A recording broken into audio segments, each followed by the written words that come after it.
Okay, so let's start today's class. আহ, আজকে আমরা যেটা নিয়ে আলোচনা করবো সেটা হচ্ছে নিউটনস ল অফ গ্র্যাভিটেশন।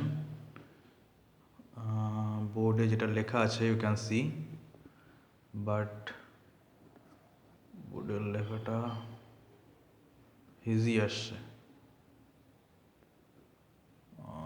দেখছি একটু অ্যাডজাস্ট করা যায় কিনা, অ্যাডজাস্ট করা যাচ্ছে না।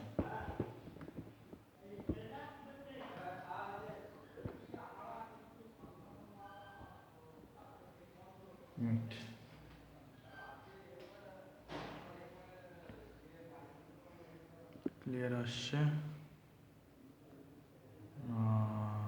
হ্যাঁ, এখন একটু ক্লিয়ার এলো, বাপরে এতক্ষণে। যাই হোক, আমরা এই টপিকটা শুরু করছি, নিউটনস ল অফ গ্র্যাভিটেশন। তো তোমরা নিশ্চয়ই সেই গল্পটা শুনেছো যে নিউটন একদিন আপেল গাছের নিচে রেস্ট নিচ্ছিলেন। সেই টাইমে হঠাৎ করে একটা আপেল তার মাথার উপর পড়ল। তখন থেকেই তার মাথায় সেই চিন্তাগুলো খেলতে লাগলো যে আপেল কী করে নিচে পড়ছে, এবং সেখান থেকে তিনি অ্যাস্ট্রোনমিক্যাল ডেটা অ্যানালিসিস করলেন এবং করে তিনি বললেন যে perhaps this, not perhaps, I mean তা যেই যেই লর জন্য, যেই ল অফ গ্র্যাভিটির জন্য আপেল মাটিতে পড়ছে, সেই একই ল অফ গ্র্যাভিটির জন্য চাঁদ সেটাও পৃথিবীর দিকে ফল করছে মানে সেটা, হ্যাঁ, মানে they are in free fall in the earth gravitational field. So fall করছে না, অ্যাকচুয়ালি ওটা ফল করছে, বাট তার চারটা যেহেতু ঘুরছে, ঘোরার জন্য যে সেন্ট্রিফিউগাল ফোর্স ক্রিয়েট হচ্ছে সেটা ওটাকে ব্যালেন্স করে রাখছে। তার মানে this is in the free fall motion, free fall মোশনের মধ্যেই আছে চাঁদটা, ঠিক আছে?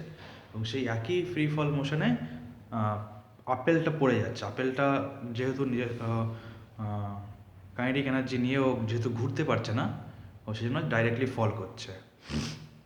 And this is the first time when this heavenly lodge of motion, মানে হেভেনলি বলতে ওই আর্থ, মুন, সান, এগুলোকে তখনকার দিনে হেভেনলি বডিজ বলা হতো। অ্যান্ড অ্যারিস্টটল ফিলোসফি তখন তখন পর্যন্ত চলছিল। অ্যারিস্টটল ফিলোসফি বলছিল যে heavenly bodies follow different laws, এবং এটাই চলে আসলো তখন থেকে। But this is the first time যখন হেভেনলি বডিজ বা হেভেনলি বডিজের laws of motion and earthly bodies laws of motion were unified. এই টাইমেই প্রথম ইউনিফাই করা হয়েছে আর্থের যে মোশনগুলো এবং হেভেনলি মোশনগুলো। যাই হোক, Newton published his work on law of gravity in 1687 in a book, Mathematical Principle of Natural Philosophy. So he gave his law in 1687, and the law was, লটা কী ছিল সেটা আমরা সবাই জানি, তোমরা ছোটোবেলা থেকে পড়ে এসছো, that every particle in the universe attract every other particle with a force that is directly proportional to the product of their masses and inversely proportional to the square of the distance between them. So আমরা যদি দুটো body consider করি, so let's consider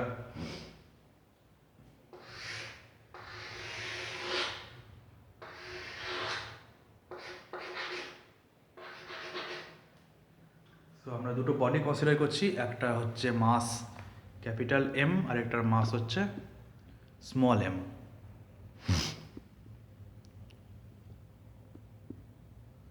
easy হয়ে যাচ্ছে। যাই হোক, এবং এই বডিগুলোর মধ্যে সেপারেশন হচ্ছে, the separation between this two body is R, সে।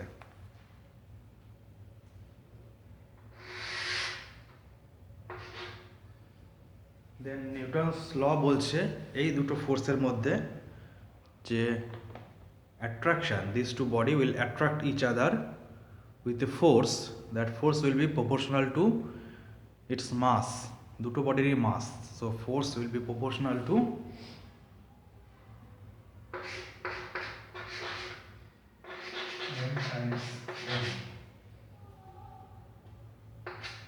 ছোট মাস এবং বড় মাস দুটোর মাসের সঙ্গে প্রপোর্শনাল হবে। They are directly proportional and inversely proportional to the distance between them. So distance square. So this will be proportional to mm times r square. এবং প্রপোর্শনিক কনস্ট্যান্টটাকে তুলে দিতে হলে we'll put a gravitational constant g. So this force will be, so write F equals to minus g mm by r square. With a unit vector, you can keep a unit vector r cap. So as this is the force, so it is a vector quantity. So we keep a unit vector r cap, which shows the direction.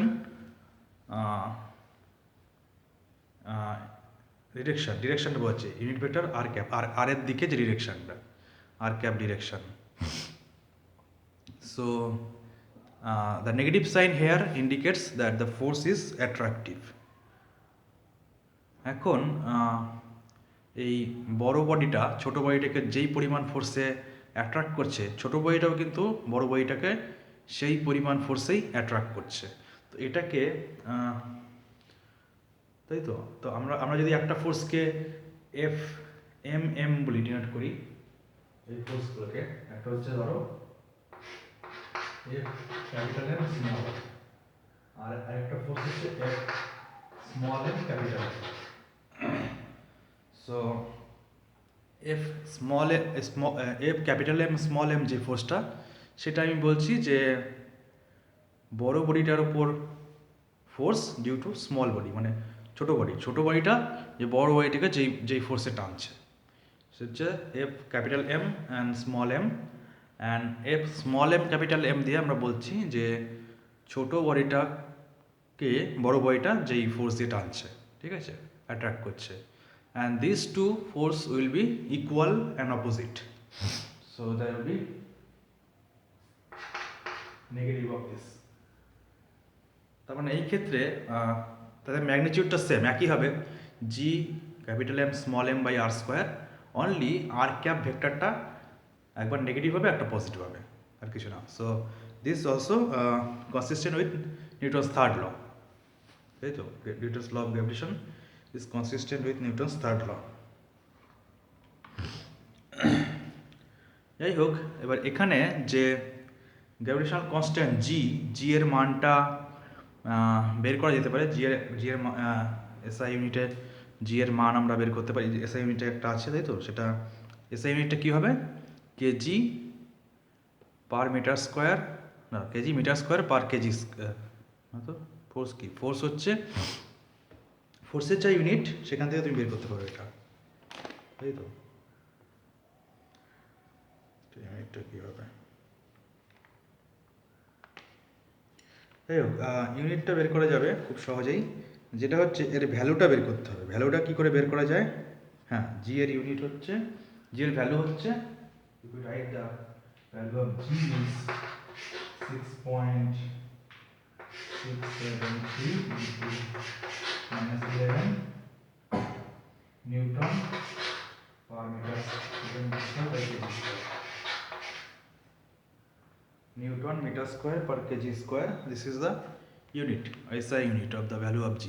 But g এর ভ্যালুটা কি করে বের করা যেতে পারে? So Henry Cavendish in 1798, Henry Cavendish in 1798 first determined the value of g.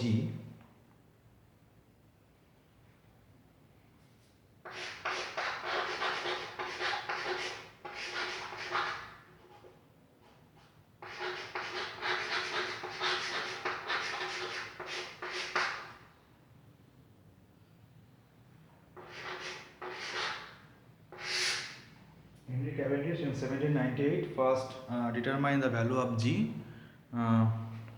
There is an apparatus, একটা apparatus ছিল তার, সেই অ্যাপারেটাস দিয়ে জি এর ভ্যালুটা বের করেছিলেন। তো অ্যাপারেটাসটা কি সেটা নিয়ে আমরা একটু ডিসকাস করব, কিভাবে ভ্যালু অফ জি বের করা যেতে পারে। জি মানে এখানে capital G, universal law of gravitation যেটা।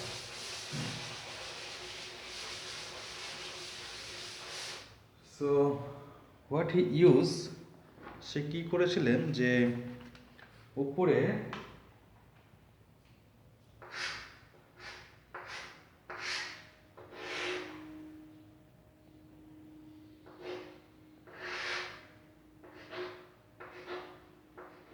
উপরে সিলিং থেকে একটা ফাইবারে করে বা একটা দড়িতে করে স্ট্রিং করে একটা দুটো মাসকে এরকম করে বেঁধে এবার ঝুলিয়ে দিয়েছিল, ঠিক আছে। So this are small masses, এদের মাস হচ্ছে স্মল এম,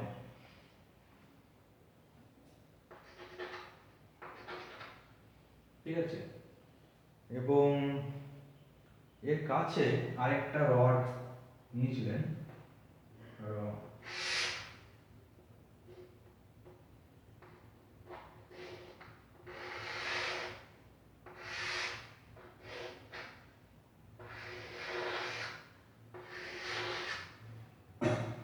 আমি এরকম এরকম করে আঁকছি কারণ এটা হচ্ছে একটু মানে ওটা যেরকম যেইভাবে আছে ওরিয়েন্টেশনটা, এটার ওরিয়েন্টেশন একটু আলাদা, ঠিক আছে।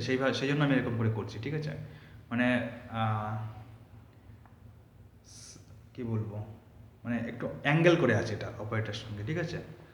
তো নিচেরগুলো হচ্ছে সে ক্যাপিটাল মাস এম,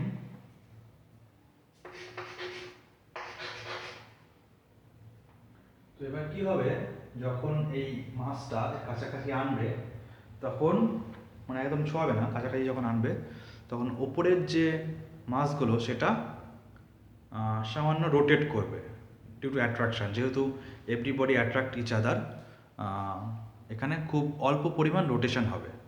রোটেশনটা অল্প পরিমাণ হবে কারণ এই নিউটনস ল অফ গ্র্যাভিটেশন এটা কিন্তু খুব উইক ফোর্স, ঠিক আছে। সেই জন্য খুব অল্প পরিমাণ অ্যাট্রাকশন হবে। সো অ্যাট্রাকশন হলে কি হবে, ওই ওপরের সিস্টেমটা ঘুরবে, তাই তো। ঘোরার ফলে সেই ঘোড়াটা কী করে মাপবে, ঘোড়াটা খুব অল্প পরিমাণ যদি ঘোরে তাহলে সেটা মাপা খুব ডিফিকাল্ট। তার জন্য এখানে একটা মিরর রাখা হবে, মিরর রাখা আছে, এখান থেকে একটা লাইট আসবে, লাইটটা ফল করবে এবং দূরের স্ক্রিনে সে লাইটের রিফ্লেকশন আসবে, ঠিক আছে। তাহলে ফার্স্টে যেই পজিশন ছিল সেই পজিশন থেকে এই সিস্টেমটা আনার পরে কতটা ঘুরলো সেটা বের করা যেতে পারে। এইভাবে মানে নিউটনস মানে এইভাবে বিভিন্ন ধরনের, এরপরে কী করবে, বিভিন্ন ধরনের মাস বিভিন্ন ধরনের সেপারেশনে রেখে রেখে এক্সপেরিমেন্টটা করে এখান থেকে জি এর ভ্যালু বের করা যেতে পারে। Not only the value of G, we can also verify the Newton's law, অর্থাৎ আমরা বের করতে পারি যে the force of attraction is proportional to the masses, ঠিক আছে। ক্যাপিটাল এম এবং স্মল এম তাদের সঙ্গে প্রপোর্শনাল হবে এবং it is also inversely proportional to separation square, R স্কোয়ারের সঙ্গে ইনভার্সলি প্রপোর্শনাল, সেটাও প্রমাণ করা যাবে। সো এইভাবে হেনরি ক্যাভেন্ডিশ ফার্স্ট জি এর ভ্যালুটা বের করেছিলেন। ওকে, নেক্সট যেটা যে Newton's law of gravitation was very successful, ঠিক আছে। এটা খুব successful because it can be applied to many bodies, heavenly bodies as well as earthly bodies. পৃথিবীর উপর যেসব বডি আছে সেগুলোর উপরেও ব্যবহার করে আমরা অনেক অনেক প্রবলেম সলভ করতে পারি। ইভেন হেভেনলি বডিজের উপর অ্যাপ্লাই করেও আমরা ইউজ করতে পারি। যেমন একটা কমেট যেটা আসছে, কমেট যেটা ধূমকেতু কতদিন পর পর আসবে সেটা বের করেছিলেন, তাই তো। হ্যালি বের করেছিলেন, হ্যালিস কমেট যার নামে তিনি বের করেছিলেন। সে নিউটনস ল ইউজ করে কিন্তু সেটা খুব ইজিলি বের করা যায়। নট অনলি দ্যাট, ইভেন কী করে স্টার একটা গ্যালাক্সিতে ঘুরছে বা গ্যালাক্সিগুলো কীভাবে ঘুরছে মানে, এবং all the planets of solar সিস্টেমের সব প্ল্যানেট কীভাবে ঘুরছে সব কিছুই তুমি নিউটনস ল থেকে বের করতে পারো। So it was very successful, but Newton could not answer that এই যে এই ফোর্সটা দেখো, তাই তো, পৃথিবী চাঁদকে টানছে বা সূর্য পৃথিবীকে টানছে, তাই তো। যাই হোক, সবাইকে টানছে, অ্যাট্রাক্ট করছে, বাট এটা কিভাবে হচ্ছে, মানে ডাইরেক্ট কন্ট্যাক্ট না করে কীভাবে ফোর্সটা হচ্ছে, তাই তো।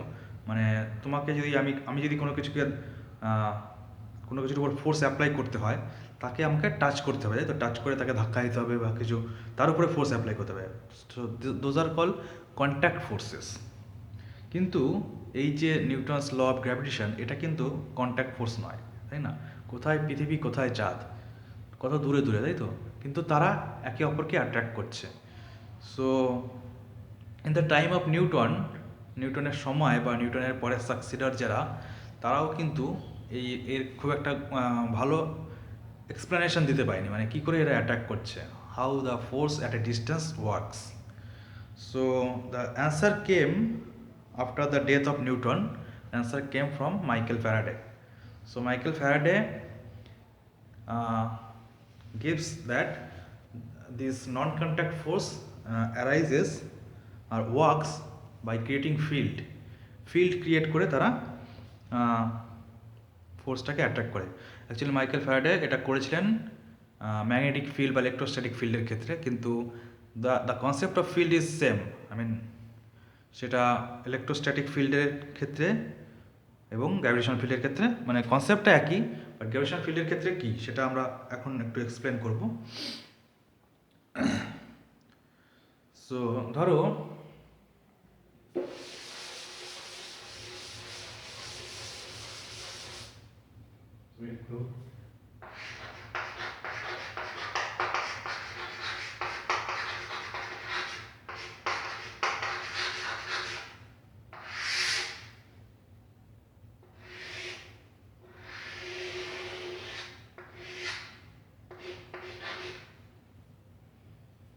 ধরো এমটি স্পেসে একটা বডি আছে যার মাস হচ্ছে এম, ঠিক আছে? তো মাস যদি এম হয় তাহলে এর চারপাশে, ঠিক আছে, চারপাশে যে স্পেস আছে সেই স্পেসে একটা ফিল্ড তৈরি করবে সবসময়, ঠিক আছে? যেমন একটা চার্জ যদি তুমি রাখো, তার চারপাশে কি সেই চার্জটা একটা ইলেকট্রিক ফিল্ড ক্রিয়েট করবে, বা একটা ম্যাগনেট থাকলে একটা ম্যাগনেটিক ফিল্ড ক্রিয়েট হবে, ঠিক আছে? সিমিলারলি যখন একটা বডি তুমি রাখছো যার মাস এম, এর চারপাশে কিন্তু একটা গ্র্যাভিটেশনাল ফিল্ড ক্রিয়েট করবে, ঠিক আছে? এবার তুমি যখন এই ফিল্ডে একটা টেস্ট মাস আনবে, ধরো একটা টেস্ট মাস তুমি আনলে যার মাস হচ্ছে স্মল এম, ঠিক আছে? যখন এই ফিল্ডের মধ্যে, এই বডির ফিল্ডের মধ্যে যখন তুমি একটা টেস্ট মাস আনবে, that test mass will experience a force. সেই বডিটা, সেই টেস্ট মাসটা একটা ফোর্স এক্সপিরিয়েন্স করবে। সো ফিল্ড আছে কি না সেটা মাপবে কীভাবে, সেটা বুঝবে কীভাবে, সেটা বুঝবে যখন তুমি একটা টেস্ট মাস আনবে। টেস্ট মাস যদি আনবে তখনই দেখবে সে একটা ফোর্স ক্রিয়েট করছে, মানে ফোর্স যে ফিল করছে, মানে সে ওই বডিটা ওর দিকে অ্যাট্রাক্টেড হচ্ছে, ঠিক আছে? এবার চার্জের ক্ষেত্রে সেটা অ্যাট্রাক্টেড হতো বা রিপালস হতো, সেটা depending on the sign of the charge, কিন্তু এই ক্ষেত্রে শুধুমাত্র অ্যাট্রাক্টেড হবে, ঠিক আছে? ওই বড় বডিটার ক্ষেত্রে বড় বডির দিকে টেস্ট মাসটা অ্যাট্রাক্টেড হবে। সো এবং এই ফিল্ডের পরিমাণটা তুমি কতটা ফোর্স এক্সপিরিয়েন্স হচ্ছে তার উপরে ডিপেন্ড করছে, মানে এই যে বডি টেস্ট মাসটা আনলে, টেস্ট মাসটা ওইখানে ওই পজিশানে কতটা ফোর্স ফিল করছে তার উপর ডিপেন্ড করছে ফিল্ডের পরিমাণ কত ওই পজিশানে, due to this test mass. So field is defined as, so in this case gravitational field G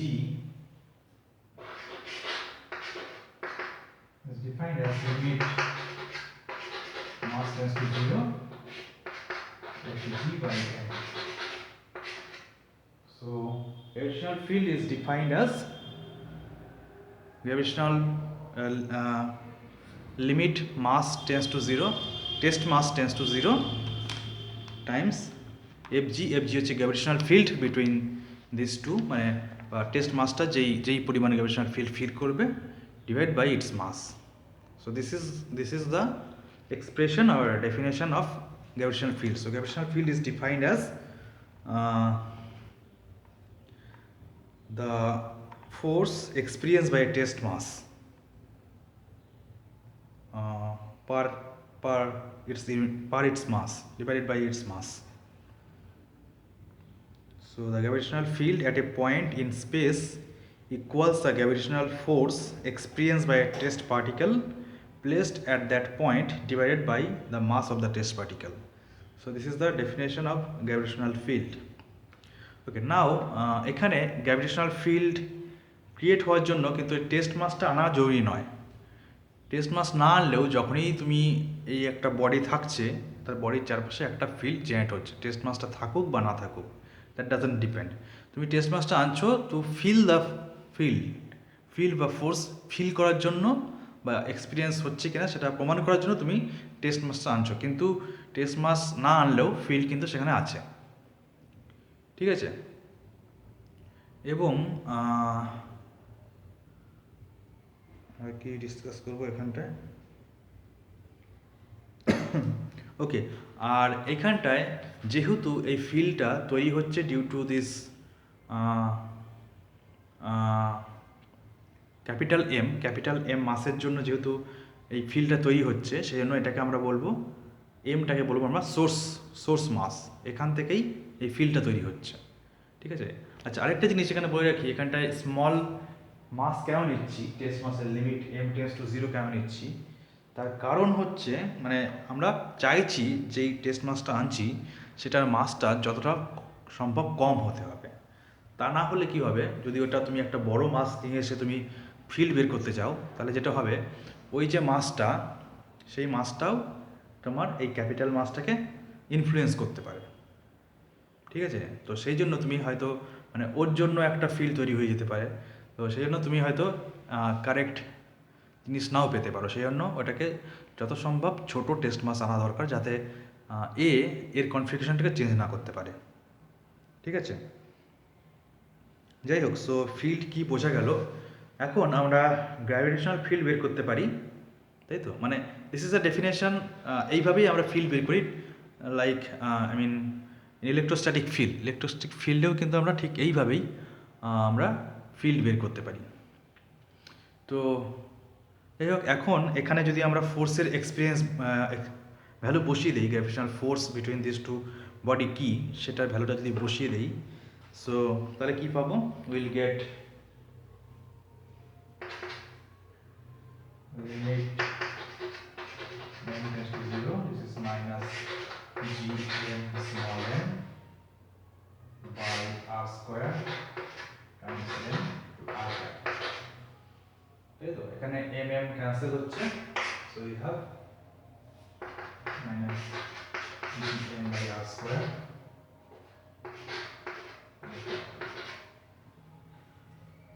So this is the expression for gravitational field at a distance r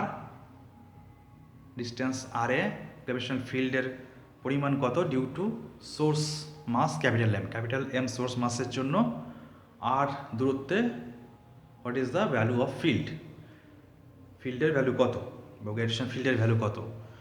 so এখানে তুমি দেখছো this is negative sign, মানে এটা হচ্ছে attractive field, তাই তো। Attractive force, negative sign indicates its attractive. তার মানে এখানে লাইন অফ ফোর্স যেগুলো হবে সেগুলো হবে আর ক্যাপ, যেদিকে আর ক্যাপ হচ্ছে আমরা মেজার করছি এই সেন্টার থেকে, এই মাসের সেন্টার থেকে আমরা আর দূরত্ব মেজার করছি, এটা হচ্ছে আর, তাই তো। এই দূরত্বটা আর, মাইনাস আর ক্যাপ মানে এটা হচ্ছে ভেতরের দিকে, তাহলে ফিল্ড লাইনগুলো হবে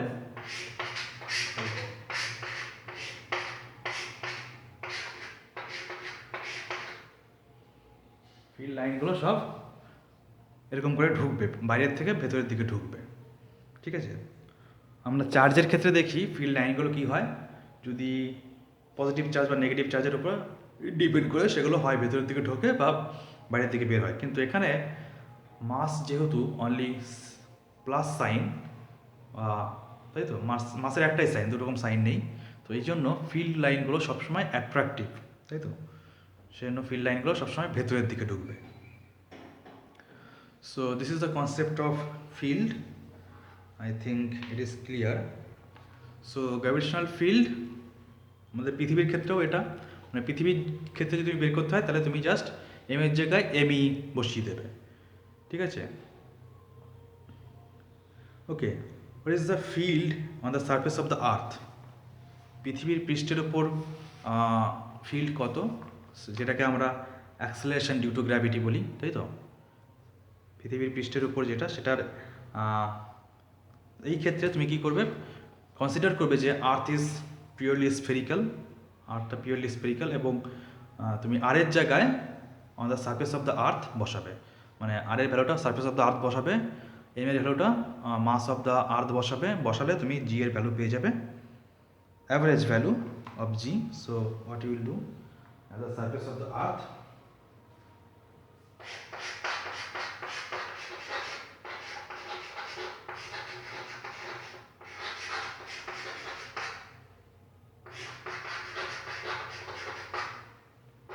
G has a value of 9.8 Newton per kg. So acceleration due to gravity G will have a value of 9.8 to 10 to power 9.8 Newton per kg, বা এটাকে তুমি মিটার পার সেকেন্ড স্কোয়ার এভাবে লিখতে পারো, তো metre per second square. So okay, আরেকটা জিনিস আমরা এখানে বলে রাখি, আমরা যখন আর্থ সারফেসের উপর ফিল্ড বের করি তখন আমরা ধরে নিই কি, that field is constant. Actually এটাই হচ্ছে figure, this is the direction of field. Field সবসময় এরকমভাবে পৃথিবীর দিকে আসছে, তাই তো। কিন্তু আমরা আর্থ সারফেস যখন ধরছি তখন আমরা খুব ছোট অল্প পরিমাণ একটা জায়গা ধরছি, তাই তো। মানে আমি এখানে মাপছি, তার মানে এই জায়গাটা পুরো পৃথিবীর কম্প্যারিজনে খুব স্মল প্লেস, তাই তো। তার মানে আমরা খুব এরকম একটা ছোট একটা জায়গায় ফিল্ডটা মাপছি, বা তো এই ক্ষেত্রে এটাকে আমরা নিয়ারলি ফ্ল্যাট কনসিডার করি। আর্থ সারফেসটা যখন আমরা লোকালি মাপি আমরা ধরে নিই যে দিস ইজ নিয়ারলি ফ্ল্যাট। তো এই নিয়ারলি ফ্ল্যাট জায়গায়, এরকম একটা ফ্ল্যাট জায়গায়, suppose this is the earth surface now, তাই তো। তো এই ক্ষেত্রে ফিল্ডটা এরকম, so this is constant.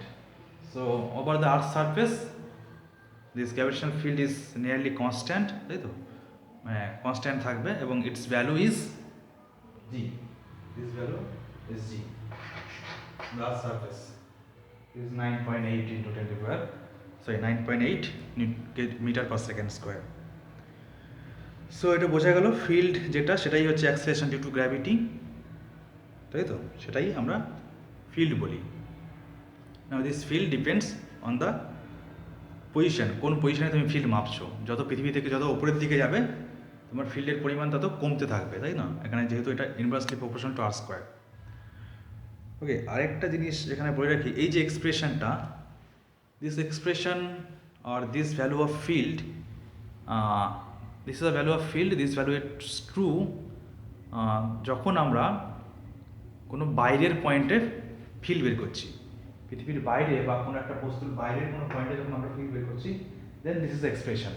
তুমি যদি এর ভেতরে কোথাও ফিল্ড বের করতে যাও সেই ক্ষেত্রে কিন্তু তোমার এই এক্সপ্রেশন খাটবে না। তো সেটা কি হবে সেটা আমরা আস্তে আস্তে ক্লাসে ডিসকাস করব, ঠিক আছে। আমরা এরপরে ক্লাসে সেগুলো নিয়ে ডিসকাস করব, আমরা কোনো ভেতরের পয়েন্টে কীভাবে ফিল্ড বের করতে হয় সেসব আলোচনা করব। বাট দিস এক্সপ্রেশন, এই এক্সপ্রেশনটা, this expression of field is true only for a point, যেখানে যদি ফিল্ডটা আমরা বের করছি সেই পয়েন্টে যদি আমার যেই সোর্স পার্টিকেলের বাইরে হয়। এবং আরেকটা জিনিস আমরা কনসিডার করছি যে সোর্স পয়েন্টটা বা সোর্স মাসটা, সেই মাসটাকে আমরা পয়েন্ট মাস কনসিডার করছি, অর্থাৎ এটার একটা এক্সটেনশন আছে, বাট এই এক্সটেনশনটাকে আমরা ধরে নিচ্ছি যে all this mass is concentrated on the centre.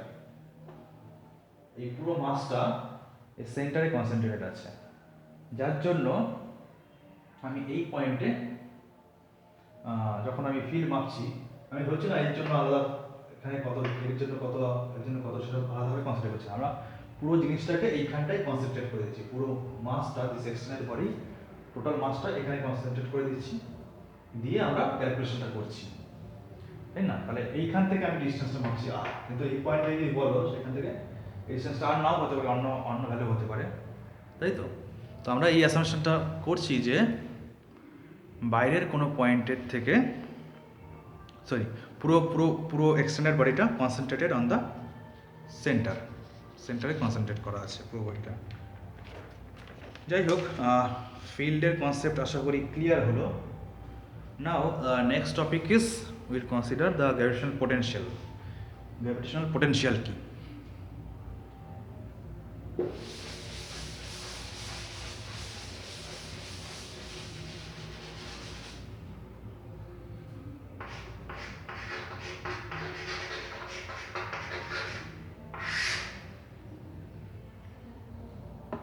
So what is